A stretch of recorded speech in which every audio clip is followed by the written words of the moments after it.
이 세상에는 자기중심적인 삶을 사는 사람들이 많습니다. 자신이 온 우주의 중심에 있기 때문에 모든 것을 자신의 관점에서 보고 판단하는 것이죠.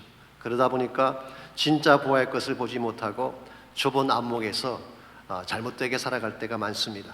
심지어는 왜곡된 시각으로 모든 것을 보기 때문에 잘못된 판단을 내리기도 합니다. 여기서 멀지 않은 곳에 게리 뮤지엄이라는 유명한 뮤지엄이 있죠. 우리 405 프리웨이 선상에서 보입니다. 한 번은 한국에서 오신 여고 동창생 아줌마들이 그곳을 방문을 했습니다. 안내하는 가이드가 그냥 그림을 소개하면 될 텐데 그림 앞에 가면 꼭 이 그림 누가 그린 것인지요 하고 묻습니다. 그 아줌마들 자존심도 있고 하니까 나름대로 대답을 합니다. 양선을 쓴 여자 그림이 있길래 마네라고 했더니 아니래요, 모네래요. 그 다음 귀가 잘린 남자 그림이 있어서 고갱이라고 했더니 아니래요, 고흐래요. 이렇게 몇 번을 헛다리를 집은 아줌마 한 분이 어느 그림 앞에 서서 자신 있게 이야기합니다. 이 그림은 확실하게 알 수 있겠다. 어떤 그림이냐고 하면은 얼굴이 무질서하고 헤어스타일이 난해하고 옷은 컬러 매치가 전혀 안 되는 그런 여자였습니다. 이것을 본 아줌마가 이건 누가 그렸는지 확실히 알 수 있다. 피카소라고 했습니다. 그들이 가이드가 말하기를 아닙니다. 그건 거울입니다. 라고 대답했다고 합니다. 그럼 누구 얼굴 모습을 본 것일까요? 무질서한 얼굴, 난해한 헤어스타일, 미스매치된 옷 컬러, 자기 자신을 본 것입니다. 우린 자신의 시각에 대해서 확신할 때가 참 많습니다만은 실상은 잘못된 판단을 내릴 때가 더 많습니다. 자기중심적인 사고로 우리 마음의 시선이 삐뚤어져 있기 때문입니다. 그러므로 우리 인생이 정말 건강하고 바르게 되려면은 자기중심적인 생각의 틀, self-centered mindset를 버리고 하나님 중심의 생각으로 God-centered mindset으로 돌아가야만 바른 것을 볼 수 있습니다. 그래야 큰 그림 속에서 자신의 인생을 보게 되고 결과적으로 올바른 비전을 향해 살 수 있는 것입니다. 한국 교회에 비교적 잘 알려진 미국 사업가 중에 스탠리 템이라는 분이 있습니다. 저도 여러 차례 소개한 적이 있습니다만은 이분은 1930년대 미국의 경제 대공황으로 힘들어할 때에 필름에서 은을 수집해서 판매하는 회사를 차렸습니다.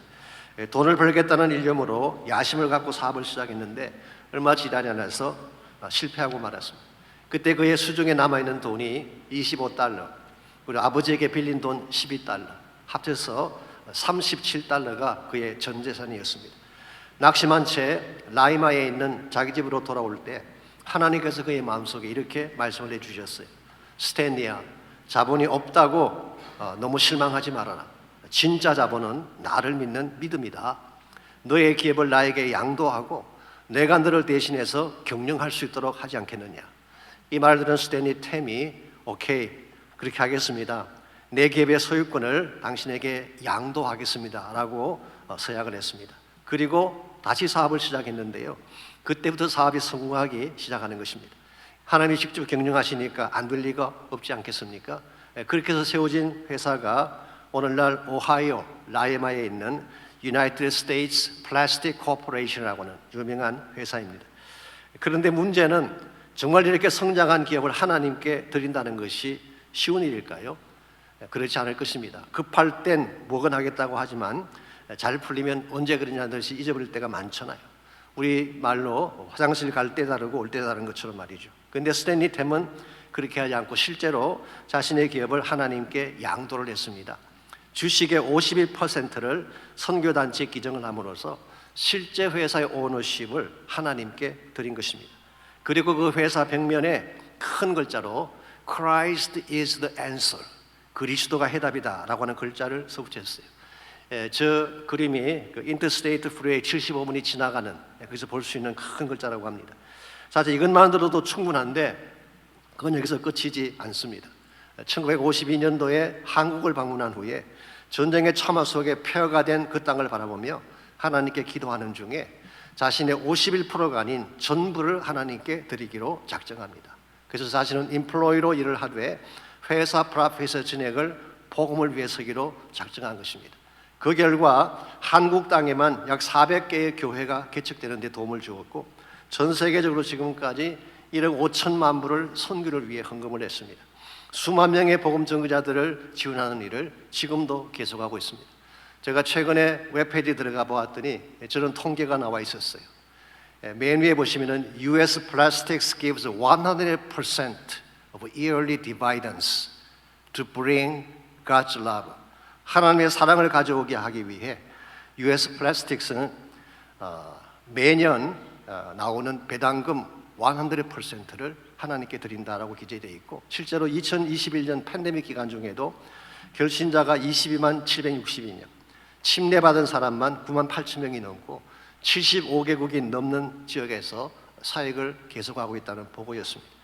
미국의 저술가인 랜디 알코는 스탠리 템의 인생을 다음과 같이 요약해서 소개한 적이 있습니다.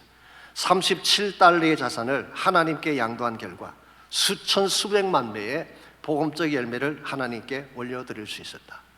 여러분, 우리의 것을 하나님께 양도하면 손해볼 것 같죠? 그렇지 않습니다.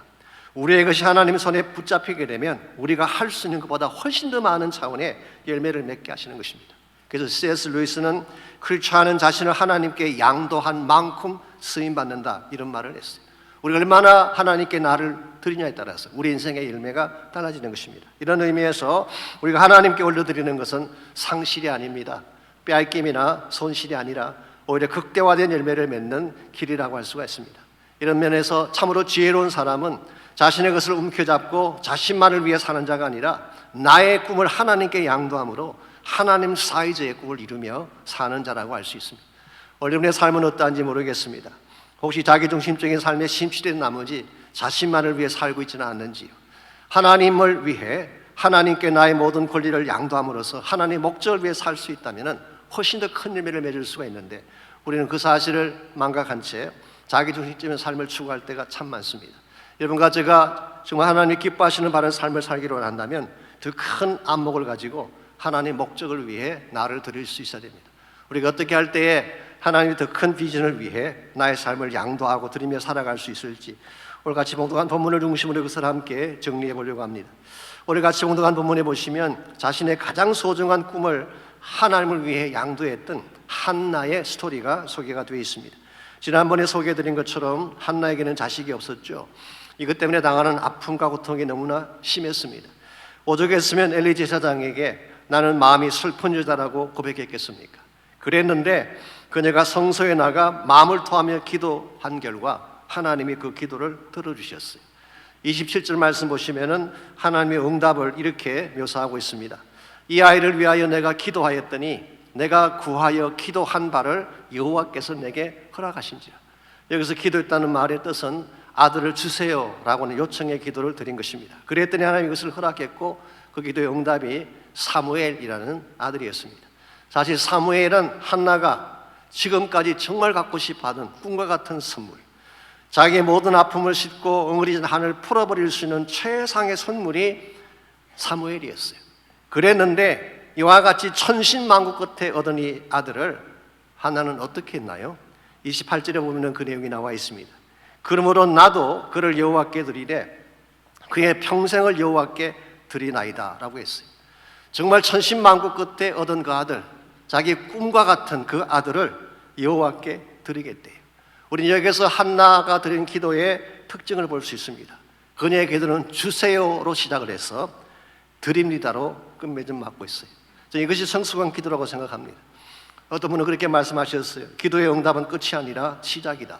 이런 말씀을 하신 적이 있습니다만은 한나는 자신의 소중한 꿈을 다시 여호와께 드리겠다는 것입니다. 그것도 일시적인 위탁이 아니라 영원히 하나님께 양도하겠다고 고백을 했습니다. 왜 그랬을까요? 왜 자신의 꿈이요 생명과 같은 그 아들을 하나님께 영원히 드리겠다는 것입니까? 물론 그녀가 서원했기 때문이기도 합니다. 우리 11절에 보게 되면 서원하며 기도했잖아요. 아들을 주시면 평생 그를 여호와께 드리겠다고 서원을 했습니다.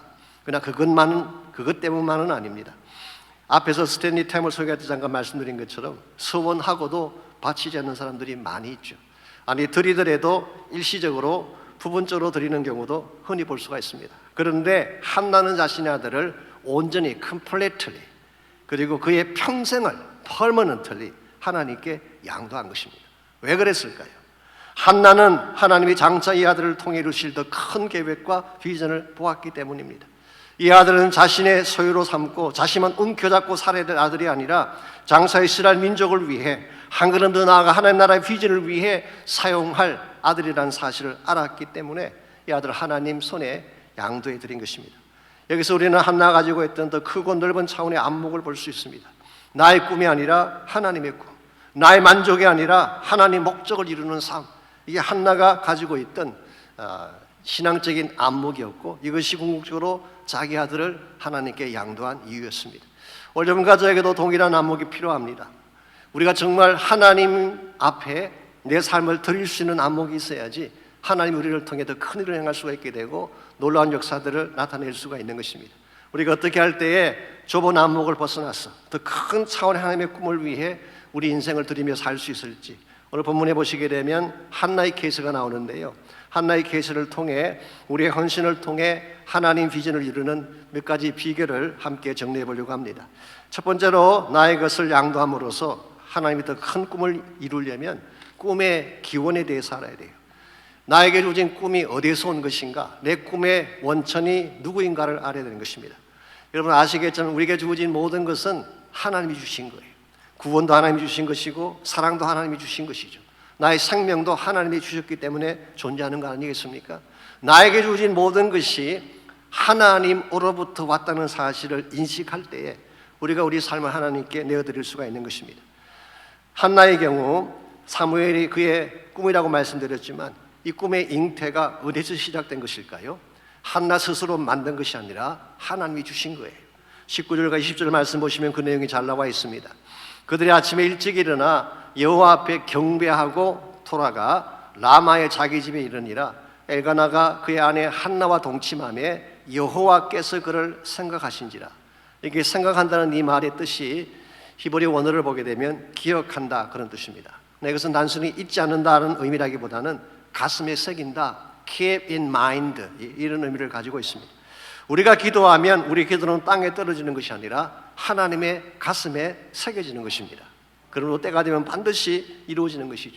그래서 한나가 하나님께 기도했고 그 응답을 따라 드디어 하나님이 그 아들을 한나에게 주신 것입니다. 그러므로 이 사무엘이라고 하는 이 놀라운 선물은 한나 자신이나 엘가나 자신이 만든 것이 아니라 전적으로 하나님이 주신 거예요. 이 사실을 우리가 먼저 인정할 때에 우리 소중한 것을 하나님께 내어드릴 수가 있는 것입니다. 흔히 우리가 가진 소유를 하나님께 드리려고 할 때 이것이 나의 것이라고 생각하니까 쉽지가 않는 것입니다. 내가 어떻게 해서 번 돈인데 이걸 드리라니 말도 안 된다라고 하며 반발을 하는 것입니다. 근데 만일 나에게 주어진 모든 것이 하나님으로부터 온 것임을 안다면 스토리는 달라질 수가 있어요. 우리가 욥의 신앙을 참 높이 평가하는데요, 그 신앙을 높이 평가하는 이유가 여기 있습니다. 여러분 잘 아는 것처럼 욥은 한꺼번에 모든 재산 다 잃어버렸잖아요. 10명이나 되는 자녀를 한꺼번에 잃어버렸습니다. 심지어 자신의 건강마저 다 잃어버리고 말았어요. 우리가 남의 이야기니까 쉽게 말하지만요, 실제로 이것이 나에게 일어났다면 결코 감당하기 쉬운 시험이 아닙니다. 그래서 제가 언젠가 척 스윈들 목사님 설교를 들으니까 그분이 욥의 아내에 대해서 말씀하시면서 일반적으로 욥의 아내를 우리가 비판하잖아요. 악처다, 나쁘다 그렇게 이야기하는데요, 입장을 바꿔놓고 한번 생각해 보래요. 욥만 고통을 당한 게 아닙니다. 욥의 아내도 사랑하는 자식 10명을 한꺼번에 다 잃어버렸어요.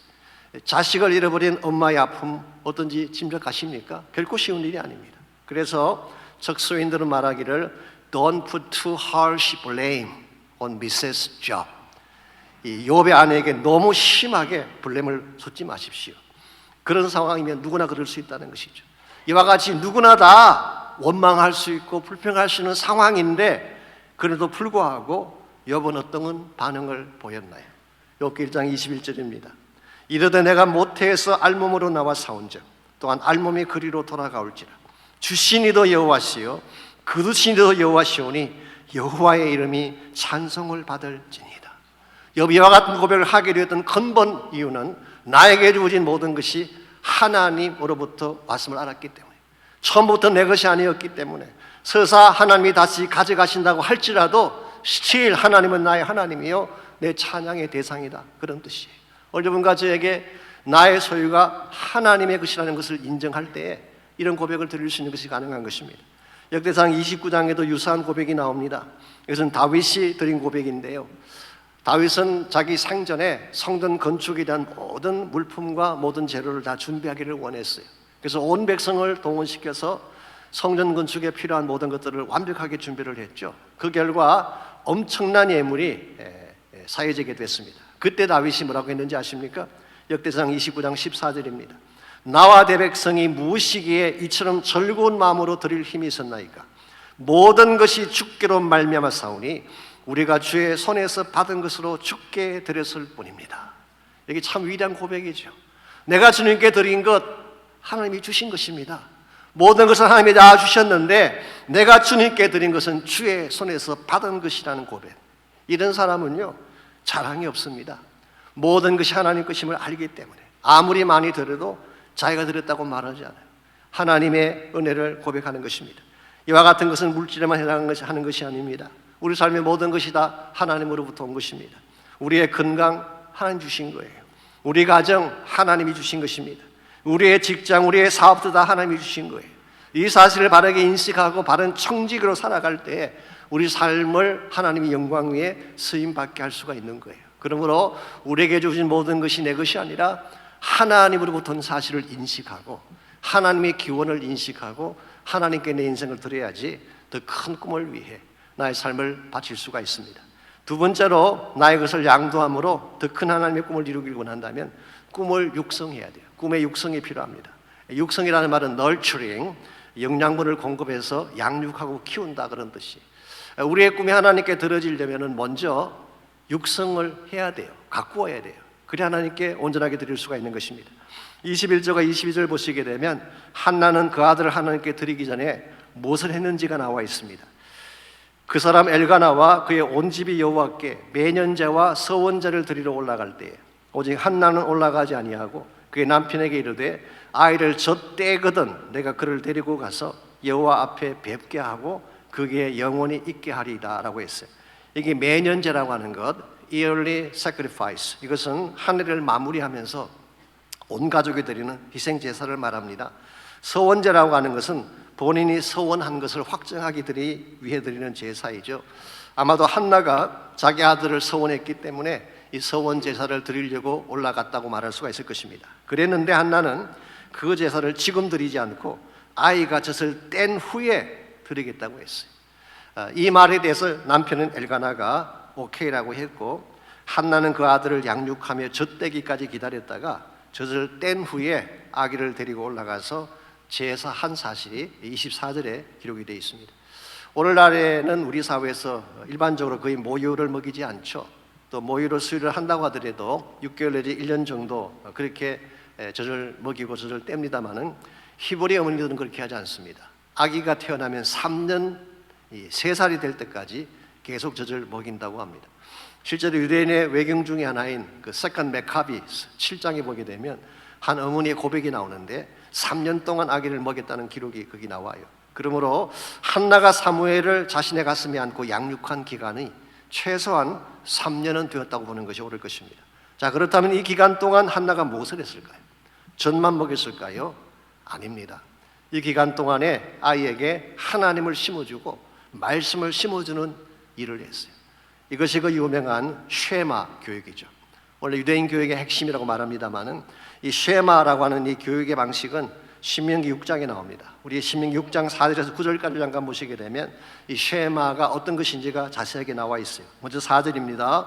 이스라엘아 들으라, 우리 하나님 여호와는 오직 유일한 여호와시니. 우리말 성경에는 이스라엘이 맨 앞에 나와 있지만 히브리 원문에는 들으라가 맨 앞에 나와 있습니다. 그래서 Hear, O Israel, 들으라라는 단어가 제일 앞에 나와 있어요. 이 들으라, hear, listen, 이게 히브리 말로 쉐마입니다. 쉐마.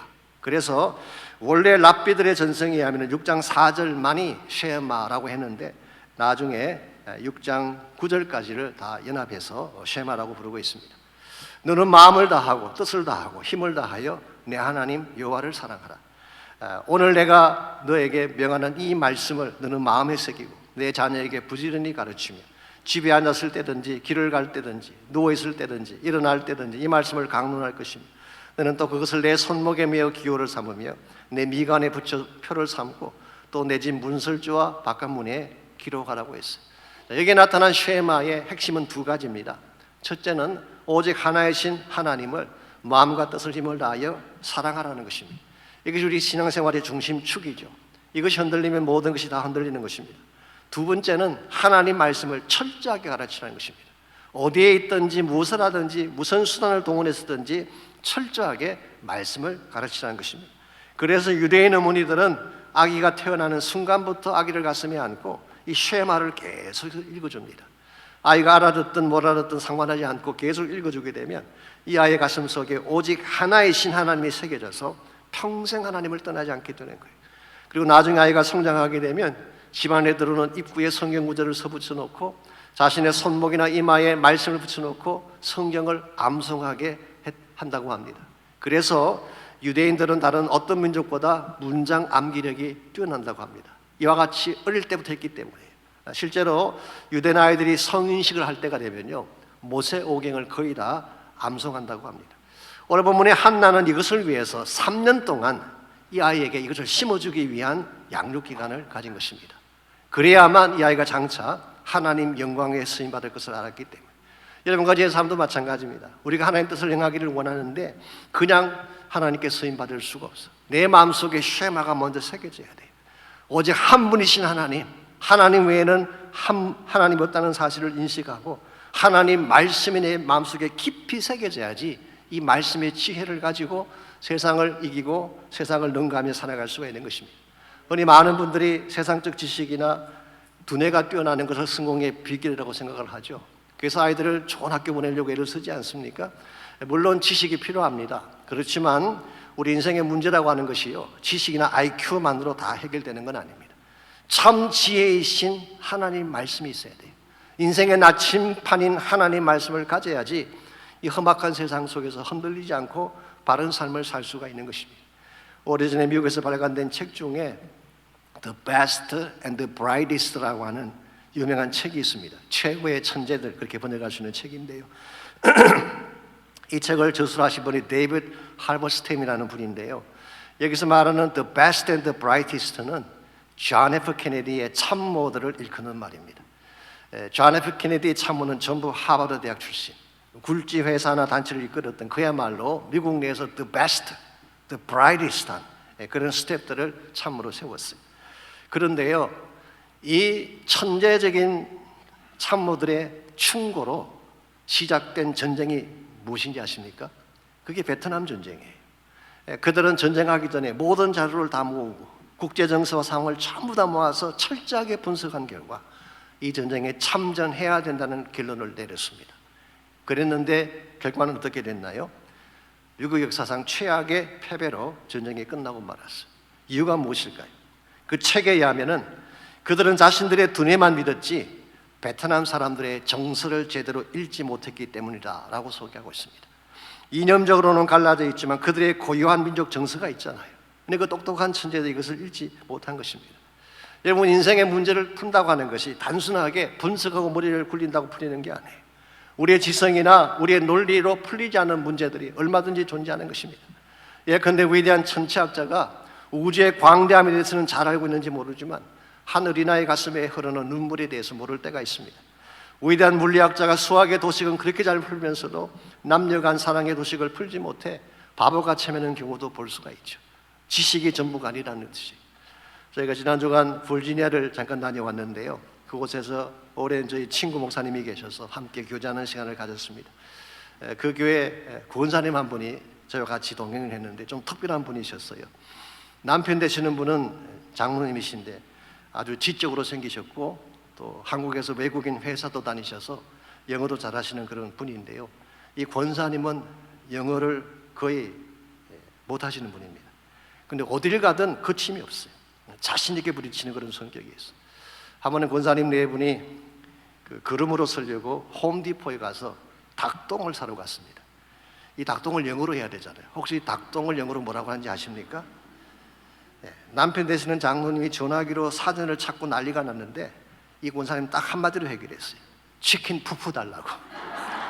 금방 알아듣고 가져오더라는 것입니다. 이게 소위 말하는 순발력이요, 이게 지혜입니다.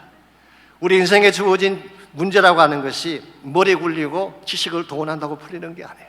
하나님이 주시는 지혜를 가져야 되는 것입니다. 이 지혜의 원천이 어딘가요? 말씀이에요. 우리 인생이 얼마나 난해합니까? 인생 여정 자체가 얼마나 불확실합니까?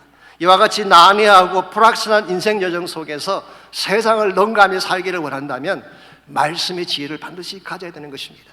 하나님 한 분만이 나의 하나님이시를 선포하고 말씀과 함께 달려가게 될 때에 세상의 어떤 바람도 이겨낼 수가 있게 되고 세상을 능가하는 삶을 살게 되는 것입니다. 이와 같이 우리의 삶을 하나님께 양도해 드림으로 하나님 더 큰 목적 위에 살기를 정말 원한다면 모든 기원이 하나님께 있다. 나에게 주신 모든 것이 하나님으로부터 왔다는 사실을 인정을 해야 돼.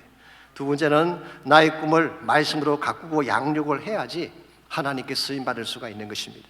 마지막 세 번째로 나의 것을 양도함으로 더 큰 하나님 비전을 이루기를 원한다면 꿈의 열매가 나타나야 됩니다. 이 꿈의 열매가 실제로 나타나야지 하나님 목적을 이룰 수가 있는 것입니다. 여러분과 제가 바른 영성으로 또 말씀으로 우리 꿈을 가꾸게 되면 반드시 그 열매가 나타나게 돼 있어요. 이 열매를 하나님께 올려드릴 때에 하나님이 영광을 받으시는 것입니다. 28절 말씀 보시면은 한나가 아들을 3년간 양육한 결과 어떤 현상이 일어났는지를 28절이 소개합니다. 28절입니다. 그러므로 나도 그를 여호와께 드리되 그의 평생을 여호와께 드리나이다 하고 그가 거기서 여호와께 경배하니라. 이게 그가 거기서 여호와께 경배했다고 했는데 여기서 그가 누구를 지칭하는 것일까요? 어떤 성경 주석가는 이 글을 엘가나를 말하는 것이다 그렇게 해석하기도 했어요. 왜냐하면 그 어린아이가 하나님 경배한다는 것이 좀 믿기 쉽지 않으니까 엘가나가 한 것이다 그렇게 해석을 합니다마는 문맥을 보게 되면 가장 자연스러운 것은 그를 사무엘로 보는 것입니다. 나도 그를 여호와께 드리고 그의 평생을 드린다 그러고 그가 거기서 그러므로 오늘 28절 말씀의 컨텍스트는 그가 사무엘을 지칭하는 것이 거의 확실합니다. 그래서 우리 옛날 한글 번역인 개역 한글 성경 보게 되면 아예 그 아이는 거기서 여호와께 경배하니라 그렇게 번역을 해놓았습니다. 만약 이것이 사실이라면 이건 굉장한 열매가 아닐 수가 없습니다. 아직 3살밖에 안 된 어린아이, maybe 아직은 서툴고 미흡한 몸집을 행했는지는 모르지만 그 아이가 하나님 앞에 왔을 때에 여호와를 경배했다고 하는 것은 굉장한 영적인 열매가 아닐 수 없습니다. 여러분 부모의 신앙교육이 이처럼 중요한 것입니다. 우리가 가끔 아이들이 너무 어리니까 저 조그만한 것이 뭘 알겠냐 그리고 함부로 아이들 앞에서 말도 하고 행동을 하지만요 아이들이 다 봅니다. 아무것도 아닌 것 같지만 우리가 말하는 말 한마디 행동 하나 다 보고 그 영향을 받는 것입니다. 그래서 특별히 여러분들 아이들을 차에 태우고 갈 때 앞에서 하는 이야기 조심하셔야 돼요. 뒤에서 다 듣고 있어요. 한국말 다른 건 못 알아들어도 욕하는 건 기가 막히게 잘하는데 절대로 앞에 타고 가시면서 나쁜 이야기 하시면 안 돼요. 오늘 본문에 보니까 한나는 지난 3년 동안 이 아들을 기도와 말씀으로 양육을 했더니 이 아들이 하나님을 경배하고 찬양하는 열매를 나타냈다는 것입니다. 이건 대단한 축복의 열매가 아닐 수 없습니다. 실제로 사무엘상 2장과 3장을 보시게 되면 사무엘은 어릴 때부터 세마포 에봇을 입고 여호와 앞에서 섬겼다고 했고 그는 성막 안에서 잠을 자다가 하나님 부르심 받고 이스라엘의 제사장으로 세움받는 내용이 기록되어 있습니다. 한나가 자기 아들을 하나님께 드린 것은 대단한 희생이죠. 그런데 이 아들을 드림으로 얻게 될 열매는 무엇과도 비교할 수 없는 더 크고 창대한 열매가 된 것입니다. 꺼져가던 이스라엘의 영성을 다시 꽃피우게 하지 않습니까? 왕정시대 세상을 열고 큰 역할을 감당할 수 있도록 아들을 사용하지 않았습니까? 오늘 여러분과 제 삶도 마찬가지입니다. 나의 것을 드릴 때 내 삶이 하나님 손에 붙들리게 되고 하나님 손에 붙들릴 때에 더 큰 축복의 열매를 맺게 되는 것입니다. 그러므로 드림은 결코 상실이 아닙니다. 드림이 복이에요. 드림이 참된 축복을 향한 길이 되는 것입니다. 그래서 예수님께서도 누가복음 6장 38절에서 이런 말씀하신 적이 있습니다. 주라 그리하면 너에게 줄 것이니 곧 후히 되어 누르고 흔들어 넘치도록 하여 너에게 안겨주리라. 물론 이 말씀의 직접적인 컨텍스트는 비판에 대한 것입니다. 그러나 크리스천 삶의 모든 영역에 저는 이 말씀이 동일하게 적용된다고 생각합니다. 먼저 주라는 거예요. 그러면 하나님께서 갚아주시는데 어떻게 갚아주시느냐? 후히 되어 누르고 흔들어 넘치도록. 뭐 다 아시지만 옛날에 우리가 쌀 사러 가게 되면 가게 주인이 쌀을 살포시 담아주잖아요. 조금만 흔들면 폭 꺼지는. 하나님은 그렇게 얄팍하게 하지 않는 것입니다. 누르고 홍도로 넘치도록 부으시는 하나님. 그래서 여러분이 정말 차고 넘치는 삶을 살기를 원한다면 먼저 드릴 수 있어야 돼요. 움켜잡고 나의 만족을 위해 사는 것이 아니라 하나님 나라의 목적을 위해, 이것을 위해 나의 것을 내어드릴 때 하나님 더 큰 축복으로 채워주시고 하나님 영광이 되게 하시는 것입니다. 설사 하나님이 우리에게 그렇게 갚아주지 않는다고 할지라도 우리는 우리 삶을 하나님께 드릴 충분한 이유가 있습니다. 왜냐하면 하나님이 먼저 여러분과 저를 위해 주신 것이 있기 때문에. 우리가 먼저 하나님을 사랑한 것이 아니라 하나님 우리를 먼저 사랑하셨어요. 하나님 우리를 먼저 사랑하셔서 독생자 예수 그리스도를 여러분과 저를 위해 화목제물로 주셨어요.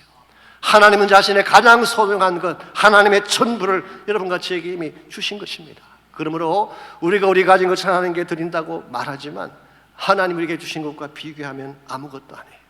아무리 드리고 드려도 갚지 못할 은혜가 하나님에게 있는 것입니다. 그러므로 우리는 하나님께 드리되 항상 빚진 자가 되어야 돼요. 정말 드리고도 자랑하지 않고, 드리고도 나를 내세우지 않고, 마땅히 드릴 것을 드린 것으로 인정하고 하나님 영광에 살아가게 되면 여러분의 인생을 더 높이 들어서 더 영광되게 사용해 주시고 더 놀라운 열매를 맺도록 축복해 주시는 것입니다. 인디안 선교를 하신 어떤 선교사님 한 분이 이런 이야기를 하신 것을 본 적이 있습니다. 인디안촌에 들어가 사역하는 중에 인디안 추장 되시는 분이 예수님을 영접하게 됐습니다. 예수님 영접한 후에 하나님의 사랑과 은혜가 얼마나 감사한지 이 추장이 하나님께 무엇인가를 드리고 싶어 했어요. 그래서 추장은 자신이 가장 영광스럽게 생각하던 추장 모자의 깃털을 가지고 왔습니다. 그때 선교사가 말하기를 하나님은 당신의 깃털을 원하지 않습니다. 그래서 이번에는 본인이 아끼던 이 암사슴 가죽신을 가지고 왔습니다. 그랬더니 선교사님 말씀하시기를 하나님은 당신의 가죽신을 원하는 것이 아닙니다.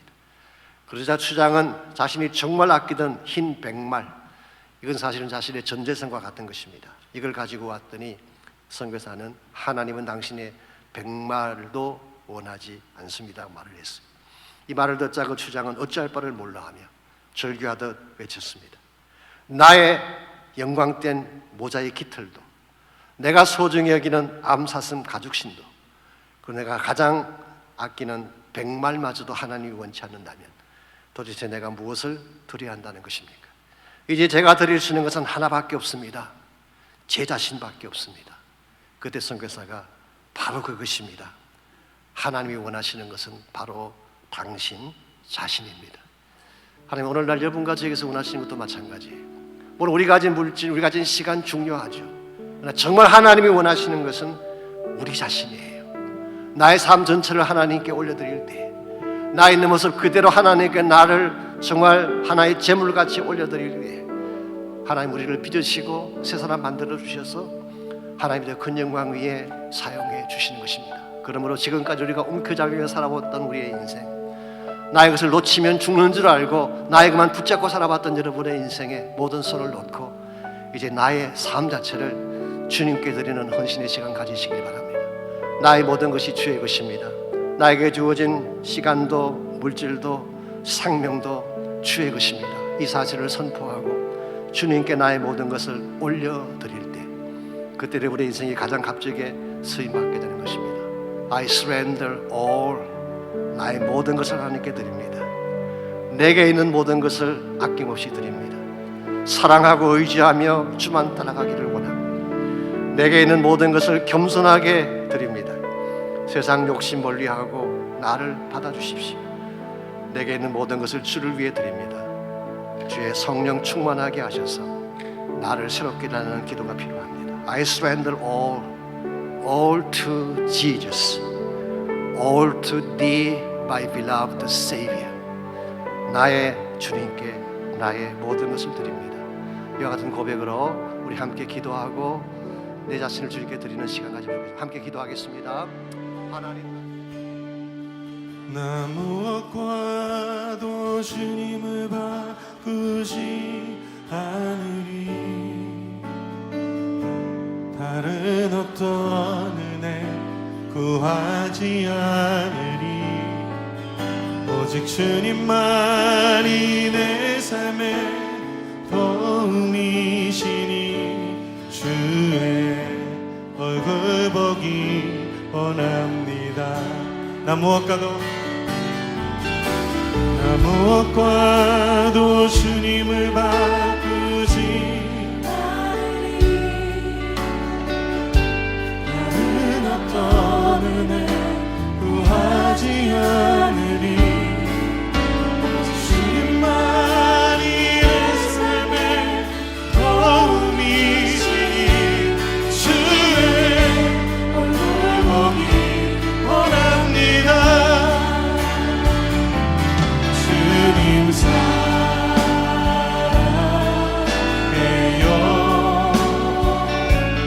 온 맘과 정성 다해 하나님의 진실한 친구 되기 원합니다. 우리 자매님들 고백할까요? 나 무엇과도 주님을 바꾸지 않으리. 다른 어떤 은혜 구하지 않으리. 우리 형제님들 오직 주님만이 내 삶의 도움이시니 주의 얼굴 보기 원합니다. 우리 다 같이